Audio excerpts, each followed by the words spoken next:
Longbows were powerful weapons, but keeping archers supplied with ammunition was a major undertaking. This is a modern arrow. Small and lightweight. Pretty much what everyone shoots these days. Compared to this, medieval war arrow. Look at the size of this thing. It's a beast.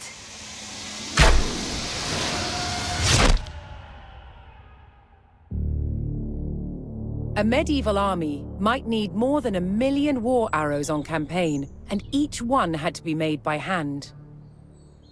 It was a labor-intensive business, and the person who did it was called a Fletcher. First, a log is split into square staves. Then the Fletcher uses a plane to start roughing out the shape. Ugh, how do I get it round? Not only have you got to make it round, you've got to make it bobtailed. Look at that. Bobtailed? You see that's coming down thinner down that end? There's a natural taper coming down there to that end. A plane with a curved blade is used to create the taper. This makes the arrow aerodynamic. This is an incredibly painstaking process for one arrow. Most of them are just for one shot as well. Next, a slot is cut to receive a piece of horn. The horn reinforces the nock. That's the notch that fits the arrow to the bowstring. Without the horn insert, the power of a heavy warbow could split and shatter an arrow. Once the horn is in place, the nock is sawn and shaped. Then the Fletcher has to attach the feathers to the shaft. Now what you've got to do is you've got to get rid of the stiffness of the quill. You're going to work it down so it's nice and thin. So this is dogfish skin? Yeah, medieval sandpaper. The feathers are glued in place and then secured with thread.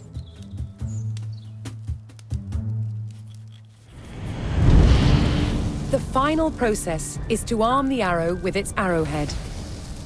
The person who makes these is called an arrowsmith. From a blank piece of iron, he starts with the part that fits over the arrow shaft.